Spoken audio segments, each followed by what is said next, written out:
Discurso do Lula de ontem, antes de colocar aqui na tela, eu fiquei aqui, juro, assim, nossa, ultra animado ali ao vivo. A gente assistiu ao vivo aqui. Eu, você, o William, a Mila estava em Nova York, a gente transmitiu aqui ao vivo.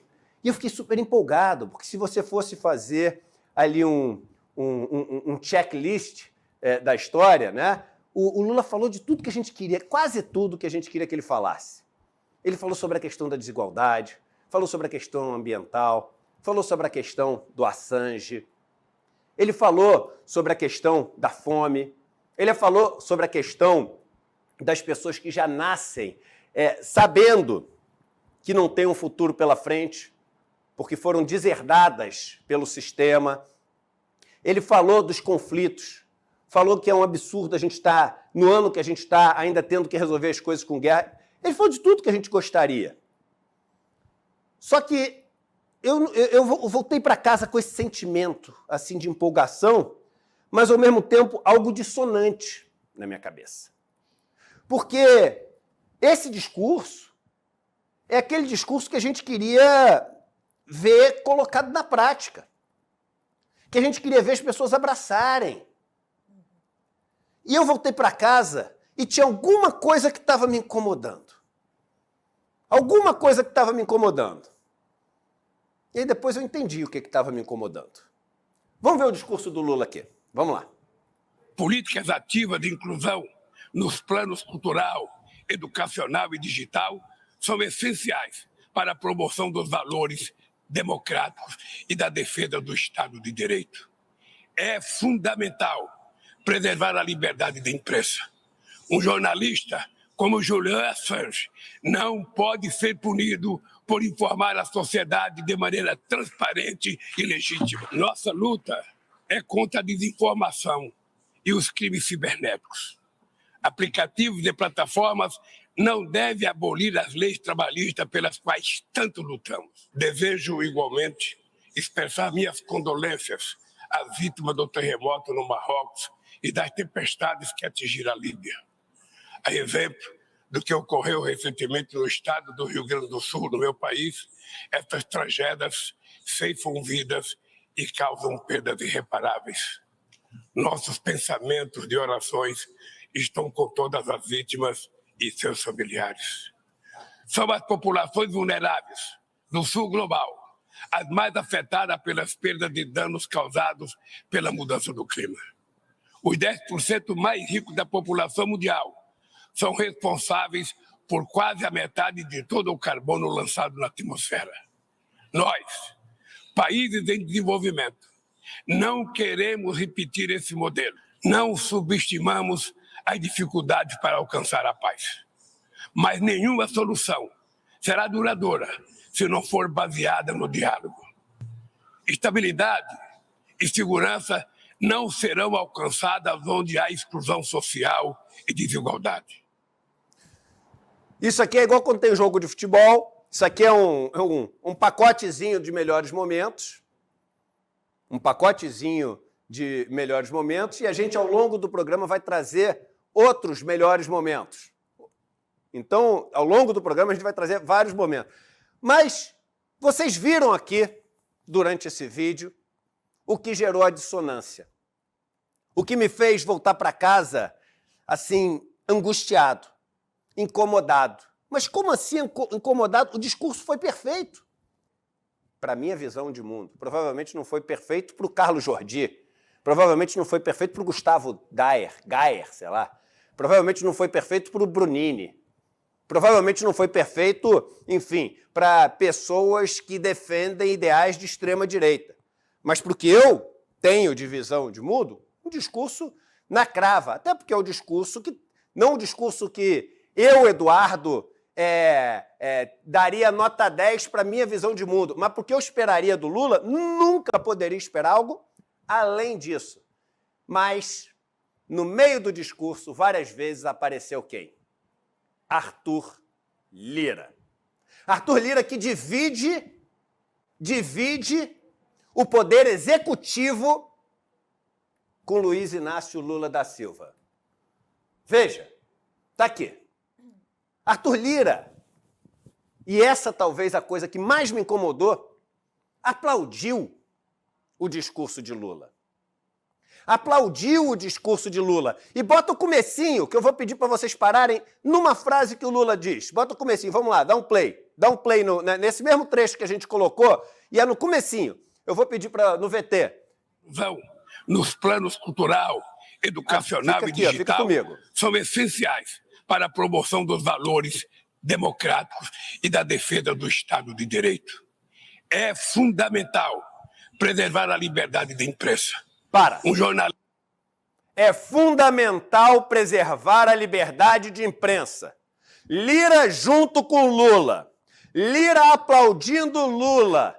E no mesmo dia, poucas horas depois, no mesmo dia, qual a notícia que pipoca na minha timeline ali, no meu Instagram, no meu Facebook, nos portais que eu acompanho?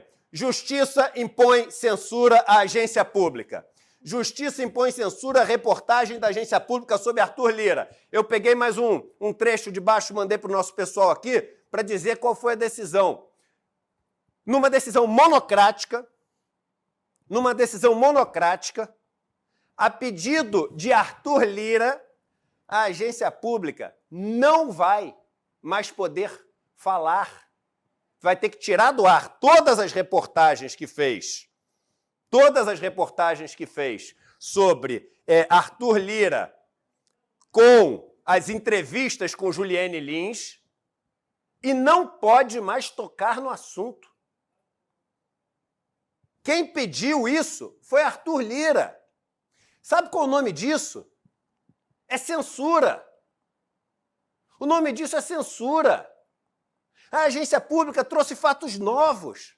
A agência pública deu espaço. Olha só, decisão também proíbe a pública de divulgar ou promover publicações tratando dos mesmos fatos. Ela está aqui, ó, com a boca calada. Aí a gente fala assim, não, mas a gente sabe que o Lira é assim. Mas o Lira estava aplaudindo o Lula. O Lula falou da questão ambiental, dizendo que a gente tem que se unir, para combater esse ataque ao meio ambiente. Gente, eu tô com... Obrigado. A gente tem que se unir para combater o ataque ao meio ambiente. Está aqui o cara que ajudou a aprovar a maior quantidade de agrotóxicos, o cara que lidera os esforços da bancada ruralista, o cara que está do lado dos grileiros, o cara que fazia parte da patota do Bolsonaro, que era a patota de Salles. Ele estava lá aplaudindo. Ontem, no mesmo dia que teve esse discurso, olha as notícias, só ontem que saíram. Primeiro dessa, eu acho que é senadora ou deputada, que é dona de uma empresa de recauchutar pneus. Dona de empresa de pneus, senadora, ela é a suplente do Fávaro, que é o ministro da Agricultura. A senadora aprova a redução de imposto no setor. Põe aqui os trechinhos que eu separei da matéria. Suplente do ministro da Agricultura e Pecuária, Carlos Favaro, a senadora Margarete Busetti, do PSD, emplacou no Senado um projeto de lei zerando o imposto do setor que ela tem negócios. Reforma de pneus usados. Mas como assim tem negócios? Põe o próximo trecho aqui para vocês lerem. O projeto de autoria dela, aprovado nessa terça-feira, ontem, durante o mesmo dia onde teve esse discurso maravilhoso, histórico, na Comissão de Assuntos Econômicos do Senado, zera PIS e COFINS decorrentes da venda de serviços de reforma de pneumáticos. A proposta vai para a Câmara. Busetti é sócia da Busetti Pneus Cuiabá. Pequena não deve ser, porque tem o nome dela, a parada. E em 2022 foi eleita a presidente da Associação Brasileira de Reforma de Pneus. Qual a outra notícia que saiu do Crivella?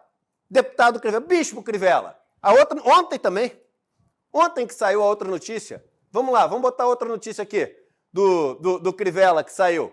Saiu no Instagram, saiu em tudo que é lugar, no Globo. Passou ontem a ampliação da farra aqui, ó, da farra tributária das igrejas. CCJ da Câmara aprova a PEC, passou na Comissão de Constituição e Justiça, agora tem que ser votado, aprova a PEC que amplia a imunidade tributária de igrejas. Com apoio de petistas, isso em maiúsculo é o Globo querendo bater no PT, porque todo mundo aprovou, entendeu? Então, todos os outros partidos que estavam lá aprovaram também. Aqui é aquele posicionamento, porque não está suficiente para o Globo. 58% da verba pública de propaganda ali não está suficiente, ele quer mais um pouquinho, por isso que ele põe em caixa alta. Mas vamos lá, com apoio de petistas, a Comissão de Constituição e Justiça da Câmara aprovou nessa terça-feira uma proposta de emenda à Constituição que amplia a imunidade tributária a templos religiosos. A iniciativa passou na CCJ com endosso de governistas. A mudança também beneficia prédio de partido político. Um bispo político ampliando a imunidade tributária para a igreja e prédio político. A dona da empresa de pneu ampliando a isenção tributária para as empresas de pneu. O presidente da Câmara aplaudindo um discurso sobre meio ambiente e liderando os esforços para aumentar o número de agrotóxicos, para anistiar os grileiros, para permitir que as pessoas façam ali a sua autoanálise ambiental para o governo não interferir ali no desmatamento. O presidente da Câmara e o do Senado aplaudindo o discurso que fala sobre liberdade de imprensa. E eu acho maravilhoso lutar, de verdade, não tem nenhum sarcasmo aqui, eu acho maravilhoso lutar pela liberdade do Assange. Mas será que dá para a gente lutar pela liberdade do Assange e fechar os olhos para a censura do Lira aqui no Brasil? Será que dá para a gente se preocupar tanto com o Assange sem se preocupar com o que esse cara que está aplaudindo está fazendo no mesmo dia? Foi no mesmo dia. Lira conseguiu mais um, porque ele já fez isso com o Congresso em Foco. Ele conseguiu com a agência pública, e digo mais, está cada dia mais próximo o dia em que nós vamos ser também censurados e as nossas matérias que fizemos com todo o rigor jornalístico sejam também censuradas. E aí a gente fica o seguinte, a gente fica apontando para fora só. Volto a dizer, maravilhoso o discurso, concordo com tudo. Mas não adianta a gente falar da liberdade do Assange e deixar a censura do Lira. Não adianta a gente falar da luta contra as pessoas que destroem o meio ambiente e permitir que os caras passem o carro com os agrotóxicos, com a grilagem.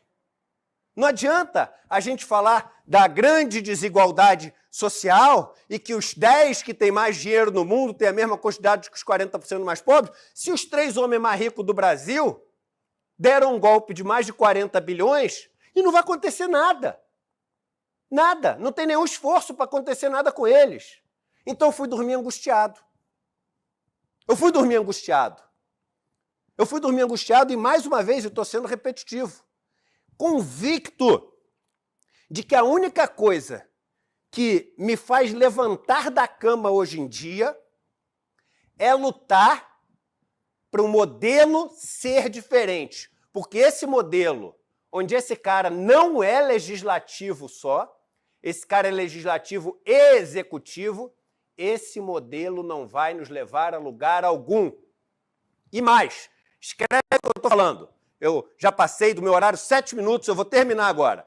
Escreve o que eu estou falando. Esse cara vai destruir o governo Lula. O objetivo desse cara é destruir o governo Lula. Sabe por que o objetivo dele é destruir o governo Lula? Eu vou te falar. Se o governo Lula dá certo, o Haddad ganha força. O Dino ganha força. O Silvio Almeida ganha força. A Sônia Guajajara ganha força. O Boulos ganha força. E você acha que isso é bom para ele? Ou bom para ele é se o Osmar Terra, o Ricardo Salles, a turminha toda de Bolsonaro ganham força. Qual dos dois você acha que é melhor para ele? Você acha que Lira vive num mundo melhor ou pior? Com as lideranças que estão hoje no governo ficando mais fortes? Esse cara vai fazer de tudo para derrubar esse governo. Aí sabe o que vai acontecer? A gente vai ter uns 2 anos de crescimento, 2,5%, 3%, daqui a pouco começa aquela pressão, a gente se dobra mais ao centrão, e aí acabou o sonho de novo. Aí fizemos voo de galinha de novo. Se a gente não enfrentar esse hipócrita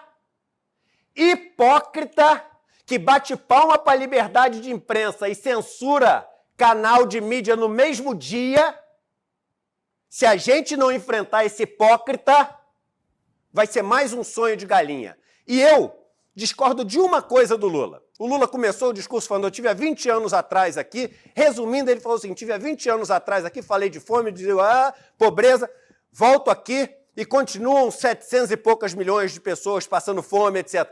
Mas eu não perdi a minha esperança na humanidade. Eu perdi. Essa é a parte que eu discordo de Lula. Eu perdi. O Nietzsche falava que a esperança pode ser o maior dos males, porque a esperança prolonga o sofrimento. Eu perdi a esperança, e é por isso que a gente tem que ir. E não se assanhe com seus processos para cima, porque vou fazer questão de frisar. Tem que ir legalmente, pacificamente, dentro das 4 linhas do campo, para cima do Lira.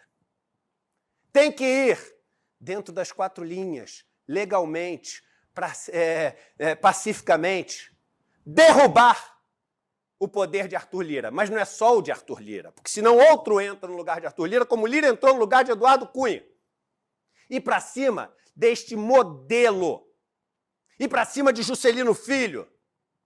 E para cima de Fufuca. E nunca achei que ia ficar falando Fufuca num programa jornalístico, mas ir para cima de Fufuca.